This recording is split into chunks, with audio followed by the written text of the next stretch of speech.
Frank went up there to try to see if he could hopefully get into one of these tunnels, but really not looking like it.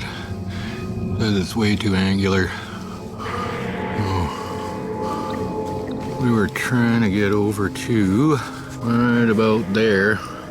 Doesn't look like it's a no-go. That's where we were down in. My plan here was to climb up here, and it looked like there was a ledge from the bottom where I could get across, but as you can see, it's there is no ledge, it's just really steep. Where the hell is he now? Oh, there he is. Oh, he's got a big one now.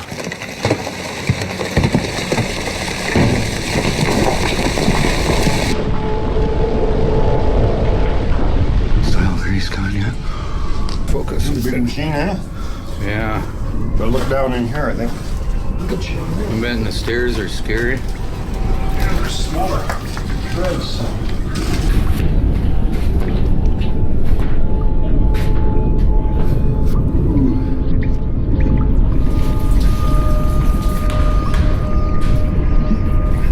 Pretty tough. We're about 400 feet and we'll come straight down. About half of it, no ladders at all, just straight down. Just step right through to the floor. Right on the floor there, yeah.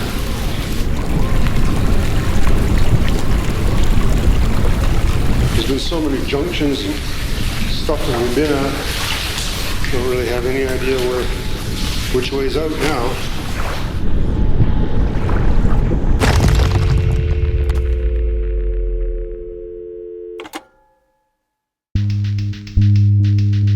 One of the reasons I moved to Grand Forks is because I wanted to do more flying with my plane. So they're flying the plane and looking at the scenery. I flew over Phoenix and I didn't know what it was. Just a huge open pit and a big lake there. You know, I was just amazed. I flew over the pit and it's just like Swiss cheese up there. You know, there's a big open pit and you just see all these big holes going way down the ground. I know if you go to the tourist information or something and you start asking about it, they just say, well, no, it's all gone, there's nothing there. And you know it was a mine. They heard the stories about the mine and we just had to go in there and check it out. We have our traffic in Phoenix area, Hotel Juliet Echo, just over Phoenix Mine, inbound for Grand Forks, conflicting traffic, Hotel Juliet Echo.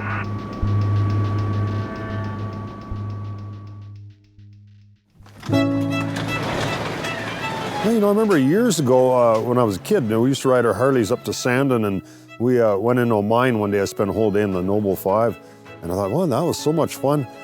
We should do it again.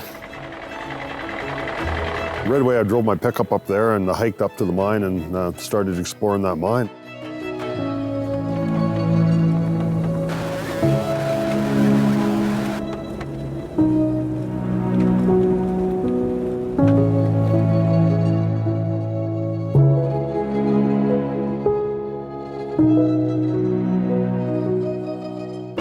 Saw these great big holes here and I thought, oh man, it was so much fun going to that mine years ago when I was younger. We should do it again.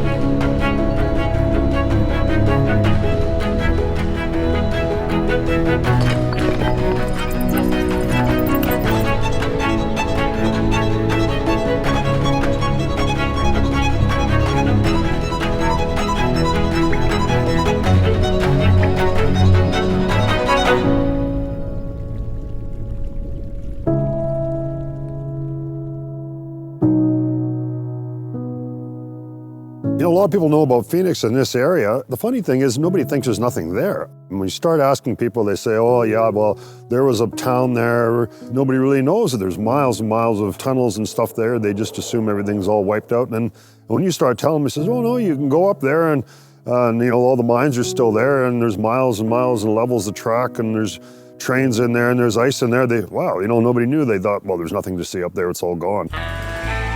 The Granby Company operated the mines up at Phoenix starting around 1900. They found out about this huge deposit of copper up at Phoenix. The big advantage of copper is it's very good at conducting electricity. So when suddenly they started getting electricity in all the towns in America and everywhere, and all of a sudden they had to find copper for the wiring. Around 1900, the railway come in. They built the largest smelter at the time that was ever in the British Commonwealth. 2 railways ran 24 hours a day, 7 days a week. They built a town close to where the mines were, and it was called Phoenix. 1,500 people that lived there, 20 saloons, there was 4 banks, and there was a skating rink, all the modern amenities of the town. And it was just in the middle of bush, in the middle of nowhere, and the only reason the town was there was to house the miners and to exploit that huge copper deposit. The railways never stopped hauling ore for 20 years, right from 1900 till when it shut down in 1920. They just hauled a mountain of ore out of there.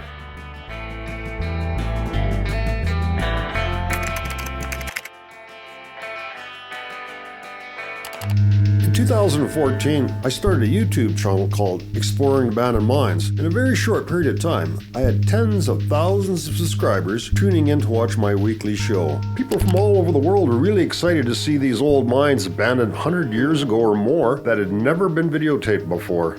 While there were a few other YouTube channels, there was nobody around that was willing to go into these deep places with the ropes and do a good job of really explaining how the mines operated and about the history of these mines.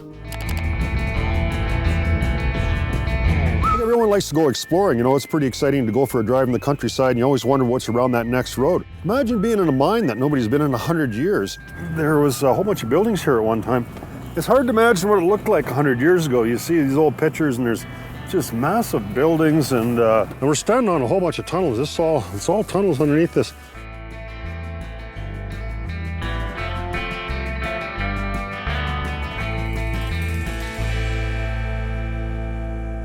First of all, you should never go in a mine. So if you decide not to take my advice and go into a mine anyhow, you need to be very conservative, be mindful of the deteriorating quality, and you need to be able to assess what's in the mine. This ore pass is particularly hazardous. As you look up, you see there's a huge boulder that's just hanging in there with a whole bunch of small stuff behind that. So obviously if you did anything to upset that, it would land on you. And that'd be the last thing you'd remember. Looks pretty sketchy, eh? Some of this is really rotten, and you walk too far out on it, you could end up falling through that. Well, it's like that game that you played when you were kids with the marbles and the straws. Kerplunk. Pull the wrong straw out and all the marbles come on you, crashing down on your head. It's easy right now while it's still holding, but it won't hold forever. If you're unlucky, it'll seal this tunnel right off. There's a kind of a cool rule in survival. 3 minutes without air, 3 days without water, 3 weeks without food, and I think 3 months without hope. Every time you come into a mine and you get into a branch like this, you always take the right hand. So every time you decide which way to go, so you go along here, you take the right. Then you go to the very end here, it ends, it doesn't go any further. So then you come back out again and you take the right one again. This would be like your finger, you know, you go to the end and then you'd end up going to each branch. So I wasn't paying attention. I think we got to go the other way, but I spent lots of time in this mine. I used to just go here by myself all the time. Never bothered me. But if something happens down here, if you're by yourself, you probably die of exposure before they find you. You know, basically, if you're stuck in here on your own, you have to be prepared to rescue yourself. There's nobody gonna come in here and save you in time. You're gonna die of hypothermia, you know, within 24 hours of being stuck here, I'm sure. And I doubt if anyone will be able to find you that quick. Well, there's dangers in abandoned mines, but I wouldn't say that they're really dangerous. It's like saying dogs are dangerous. You know, there's dangerous dogs, so you have to be able to assess the risks and take precautions. Basically, don't go beyond your abilities. You know, what may be safe for me may not be safe for somebody else. I think of abandoned mines as almost like a time capsule. Some mines were operated and they've shut down very suddenly. You just go along and all the shovels are just leaned against the wall. So you're going in there and you know no one's been in there. So it's like you're going back in history. It's like a time machine sometimes.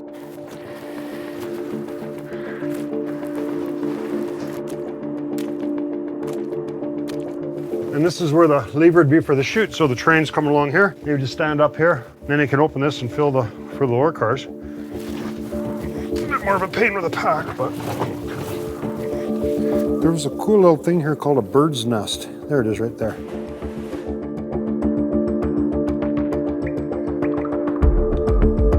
you see in mines a lot is bats. Those people back then were just such craftsmen, though. They knew how to work steel and metals and different things like that.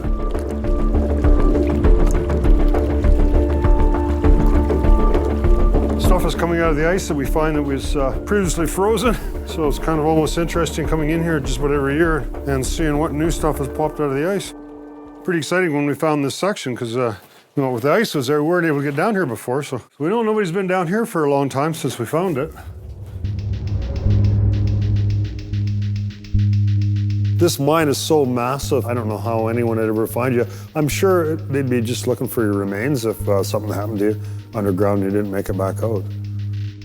Really, the Granby company started off in Phoenix around 1900, but as the copper was starting to get depleted, they had to go further and further down. It was getting more expensive. They heard about this other bigger deposit in Anyox, and they quickly bought that, and they started moving their operations to Anyox because there was just more copper there, it was richer, and it was cheaper. So over time, they started gradually moving their operations over there, and one day they just closed Phoenix completely, and they moved everything there. Anyox, it's been kind of it's almost like a legend, you know. It's such a big mine. It was Canada's largest ghost town. There's 3,000 people.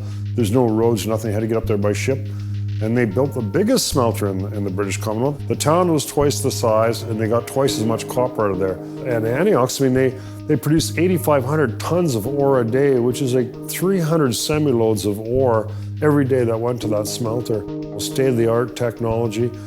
Just a huge operation, and they operated that mine right till 1935, and it's so far off the beaten path, you know, there hasn't been a bunch of people up there, so you're kind of wondering, how could we go up there and explore that and see what's still left in there? Could we get underground? And we never thought we could. So the only way to get into Antioch, there's no roads there, this is completely cut off. This is observation inlet here. So we come in here by boat. Our biggest problem is we've got a lot of weight on this boat, so because you know, there's three of us, so we're here for a week, so that's a lot of beer. So what we're trying to do is drink as much beer as we can on the trip here to kind of lighten it up. It's not really helping much because we haven't had to take a piss yet. So this is where the big slag pile is there, and the smelter was there.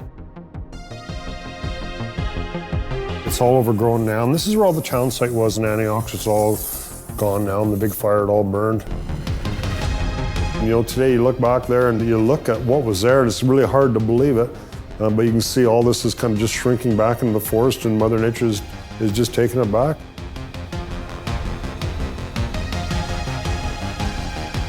The water hits this wheel at tremendous pressure and turns these just massive generators over to produce electricity. The train went all the way up to the mine. And there's that huge concrete ore bin you see up there, and the rock crushers are underneath there. There was a wrench there that, there's big nuts there, they're 8 inches. We measured the 8-inch nuts right there. And the wrench I could barely lift. I've never seen a wrench that big in my whole life. Probably the most awesome thing about Antioch, just you look at the massive scale of everything there, of how big the trains were and how much ore that went out there and how big the machines are, how big the smelter was, and you know, everything's like that. Well, I always say that Antioch is a holy grail of mines. I mean, it's just the biggest, the largest, the most awesome mine in a remote location, and it's just a real privilege to actually go up there and see it, especially the underground part. I mean, it was totally blasted shut and flooded, and nobody's been in there since 1935.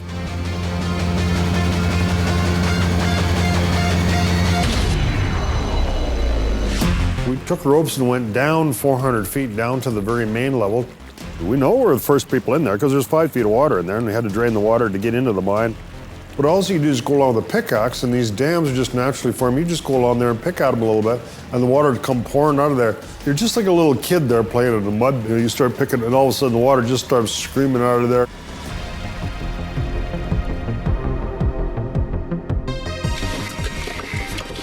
Ooh, there's dynamite in there, look. You know, the buildings were built out of wood and concrete, and they've crumbled and they've burnt, and there's not much left there.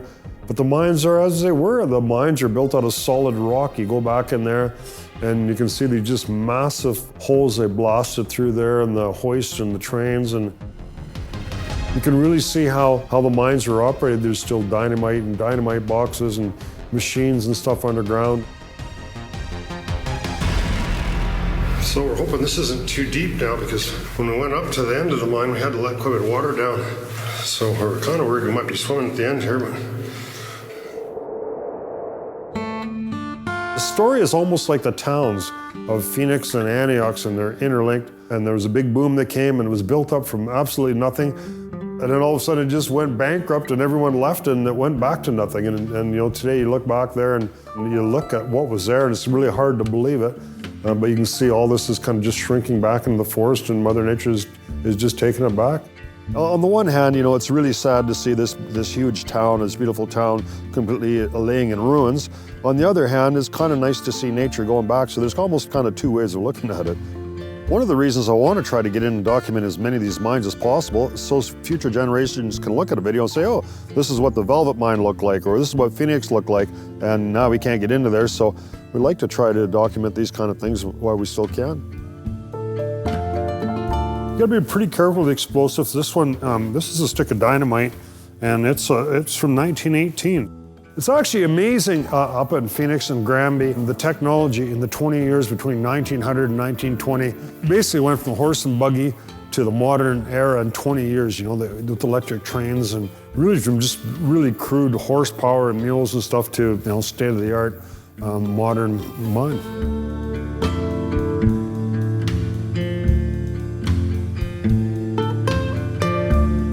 For me, it's just a really comfortable place to go there, even though you're not comfortable while you're there. I mean, it's cold and it's wet and you're pushing yourself hard physically and mentally, but my idea of a vacation is not sitting on a beach drinking a beer for 2 weeks and doing nothing.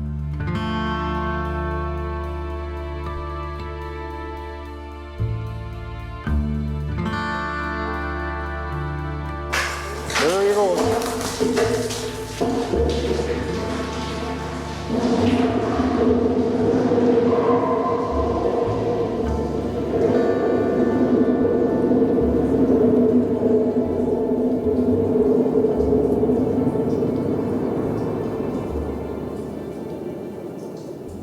Wow, eh? That was a long ways down, huh?